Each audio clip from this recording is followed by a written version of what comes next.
Hi hello ನಮಸ್ಕಾರ ಎಲ್ರಿಗೂ. ಮನೆಮದ್ದು ಯೂಟ್ಯೂಬ್ ಚಾನಲ್ಗೆ ಎಲ್ಲರಿಗೂ ಸ್ವಾಗತ. ನಾರ್ಮಲಿ ಬಸಳೆ ಸೊಪ್ಪು ಅನ್ನೋದನ್ನು ಕೇಳಿರ್ತೀರ ನೀವು ತುಂಬ ಜನ ಅಂತ ಅಂದ್ಕೊಳ್ತೀನಿ. ಕರಾವಳಿ ಸೈಡಲ್ಲೆಲ್ಲ ತುಂಬ ಯೂಸ್ ಮಾಡ್ತಾರೆ ಇದನ್ನು.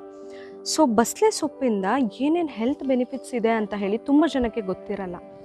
ಆದರೆ ಅದರ ಹೆಲ್ತ್ ಬೆನಿಫಿಟ್ಸ್ಗಳಿವೆ ಅಲ್ಲ, ತುಂಬ ಡಿಫ್ರೆಂಟ್ ಆಗಿರೋದು, ತುಂಬ ನಮಗೆ ಆರೋಗ್ಯಕ್ಕೆ ಹೆಲ್ಪ್ ಆಗುವಂತಹ ಬೆನಿಫಿಟ್ಸ್ಗಳು ಎಲ್ಲವೂ ಕೂಡ ಹೌದು. ನಮ್ಮ ದೇಹಕ್ಕೆ ತುಂಬ ತಂಪು ಒಂದು ಕಡೆ, ಆದರೆ ಇನ್ನೂ ಬೇರೆ ಬೇರೆ ಹೆಲ್ತ್ ಬೆನಿಫಿಟ್ಸ್ಗಳೆಲ್ಲ ಇದರಲ್ಲಿ ಸಿಗ್ತಾ ಹೋಗುತ್ತೆ. ಸೊ ಇವತ್ತಿನ ವಿಡಿಯೋದಲ್ಲಿ ನಾನು ಈ ಬಸಳೆ ಸೊಪ್ಪಿಂದ ಏನೇನು ಮಾಡಬಹುದು, ಅಂದರೆ ಯಾವ್ಯಾವ ಸಮಸ್ಯೆಗಳನ್ನು ದೂರ ಮಾಡ್ಕೊಳ್ಬಹುದು ನಾವು, ಅದರಲ್ಲಿ ನಮಗೆ ಆರೋಗ್ಯಕ್ಕೆ ಪೂರಕವಾಗುವಂತಹ ಯಾವ್ಯಾವ ಅಂಶಗಳಿವೆ ಅನ್ನೋದನ್ನು ಹೇಳ್ತಾ ಹೋಗ್ತೀನಿ. ಮೊದಲನೇ ಇದು ತುಂಬ ಇಂಪಾರ್ಟೆಂಟ್, ಅಂದರೆ ತುಂಬ ಜನಕ್ಕೆ ಗೊತ್ತಿರೋದು ಕೂಡ ಹೌದು. ಇದು ಈ ಬಸಳೆ ಸೊಪ್ಪು ತುಂಬಾ ತಂಪು.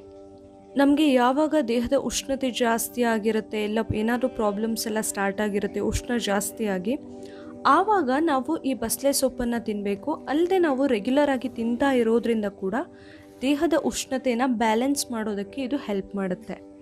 ಇನ್ನು ಎರಡನೇ ಬೆನಿಫಿಟ್ ಅಂತ ಹೇಳಿದರೆ, ಬಾಯಿ ಹುಣ್ಣಾಗಿರುತ್ತಲ್ಲ, ಬಾಯಿ ಹುಣ್ಣು ನಾರ್ಮಲ್ ಆಗಿ ಆಗೋದು ಹೀಟ್ ಆದಾಗ ಅಥವಾ ಬಾಡಿಯಲ್ಲಿ ಉಷ್ಣತೆ ಜಾಸ್ತಿ ಆದಾಗ.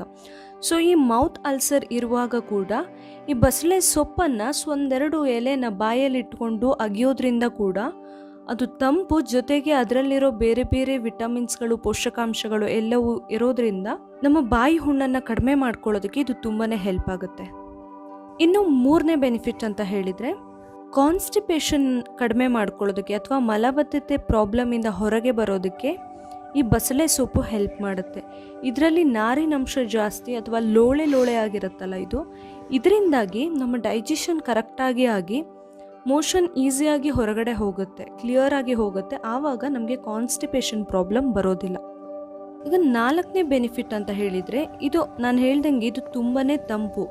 ಆದ್ದರಿಂದ ನಾವು ಇವಾಗ ನಮ್ಮ ಸ್ಕಿನ್ ಮೇಲೆ ಗಾಯ ಏನೋ ಆಗಿರುತ್ತೆ, ಇಲ್ಲ ಬರ್ನಿಂಗ್ ಸೆನ್ಸೇಷನ್ ಇರುತ್ತೆ, ಉರಿತಾ ಇರುತ್ತೆ, ಪಿಂಪಲ್ಸ್ ಎಲ್ಲ ಆಗಿರುತ್ತಲ್ವ, ಆ ಥರ ಆದಾಗ ನಾವು ಆ ಎಲೆಯ ಪೇಸ್ಟ್ ಮಾಡಿಕೊಂಡು ಜಸ್ಟ್ ಲೈಟಾಗಿ ಅಪ್ಲೈ ಮಾಡೋದ್ರಿಂದ ಕೂಡ ತುಂಬ ತಂಪು ಅನಿಸುತ್ತೆ ನಮಗೆ. ಇವಾಗ ನಾವು ಅಲೋವೆರಾ ಜೆಲ್ ಎಲ್ಲ ಹಚ್ತೀವಲ್ಲ, ಆ ಥರನೇ ನಾವು ಈ ಬಸಳೆ ಸೊಪ್ಪಿನ ಪೇಸ್ಟನ್ನು ಹಚ್ಚಿದರೆ ಕೂಡ ತುಂಬ ಕೂಲ್ ಅನಿಸುತ್ತೆ, ಬೇಗ ಉರಿ ಎಲ್ಲ ಕಡಿಮೆ ಆಗುತ್ತೆ.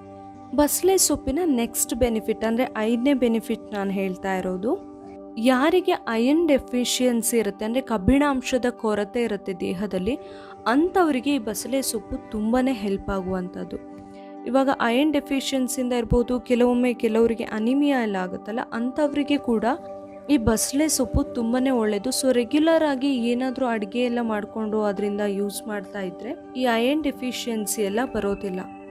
ಇನ್ನು ಆರನೇ ಬೆನಿಫಿಟ್ ಅಂತ ಹೇಳಿದರೆ, ಇದು ಹೈಪರ್ ಟೆನ್ಷನನ್ನು ಕಡಿಮೆ ಮಾಡ್ಕೊಳ್ಳೋದಕ್ಕೆ ಕೂಡ ಹೆಲ್ಪ್ ಮಾಡುತ್ತೆ. ಸೊ ನಾವು ರೆಗ್ಯುಲರ್ ಆಗಿ ವಾರದಲ್ಲಿ ಒಮ್ಮೆನೋ ಅಥವಾ 2 ವಾರಕ್ಕೆ ಒಮ್ಮೆನಾದರೂ ಈ ಬಸಳೆ ಸೊಪ್ಪನ್ನು ಆವಾಗ ಯೂಸ್ ಮಾಡ್ತಾ ಇದ್ದರೆ ಯಾರಿಗೆ ಹೈಪರ್ ಟೆನ್ಷನ್ ಪ್ರಾಬ್ಲಮ್ ಇರುತ್ತೆ ಅದೆಲ್ಲ ಕಡಿಮೆ ಆಗೋದಕ್ಕೆ ಇದು ಹೆಲ್ಪ್ ಮಾಡುತ್ತೆ.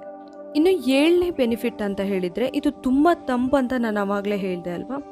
ಸೊ ತುಂಬ ಜನಕ್ಕೆ ನಿದ್ರಾಹೀನತೆ ಪ್ರಾಬ್ಲಮ್ ಇರುತ್ತೆ, ಅಥವಾ ತಲೆನೋವಿಂದನೋ ಇಲ್ಲ ತಲೆಯಲ್ಲಿ ಏನೋ ಟೆನ್ಷನಿಂದನೋ ಎಲ್ಲ ನಿದ್ರಾಹೀನತೆದು ಪ್ರಾಬ್ಲಮ್ ಇರುತ್ತೆ. ಅಂಥವರು ಏನು ಮಾಡಬಹುದು ಅಂತ ಹೇಳಿದರೆ, ಈ ಬಸಳೆ ಸೊಪ್ಪನ್ನು ನೀರಲ್ಲಿ ಕುದಿಸ್ಕೊಂಡು ಒಂದು 4 ಎಲೆನ ಜಸ್ಟ್ ಕ್ರಷ್ ಮಾಡಿ ನೀರಲ್ಲಿ ಹಾಕಿ ಕುದಿಸ್ಬೇಕು, ಅಥವಾ ಕ್ರಷ್ ಮಾಡಿ ಅದನ್ನ ಜ್ಯೂಸ್ ತೆಗೆದು, ಅಂದರೆ ಅದರ ರಸನ ತೆಗೆದು ತಲೆಗೆ ನೀಟಾಗಿ ಹಚ್ಕೊಳ್ಬೇಕು.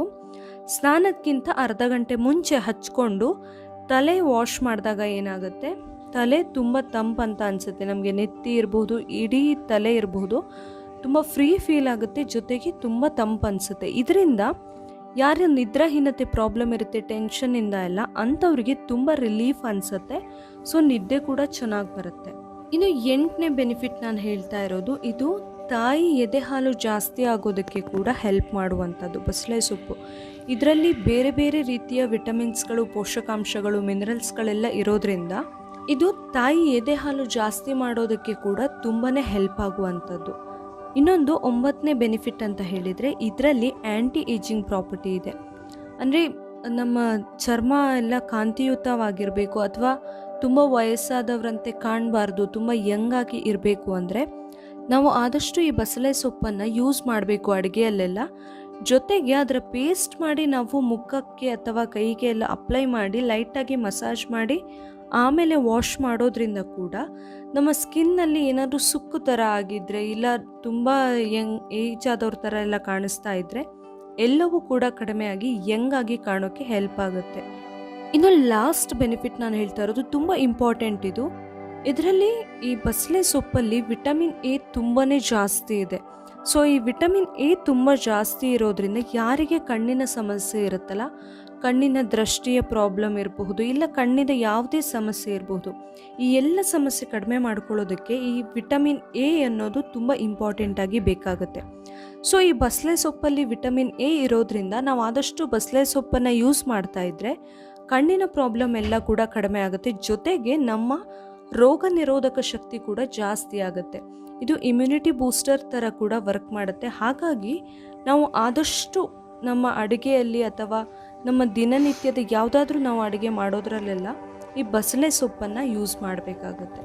ನೋಡಿದ್ರಲ್ಲ, ಈ ಬಸಳೆ ಸೊಪ್ಪಿಂದ ಅಥವಾ ಬಸಳೆ ಎಲೆಗಳಿಂದ ನಮ್ಮ ದೇಹಕ್ಕೆ ಎಷ್ಟು ಹೆಲ್ಪ್ ಆಗುತ್ತೆ ಅಂತ ಹೇಳಿ.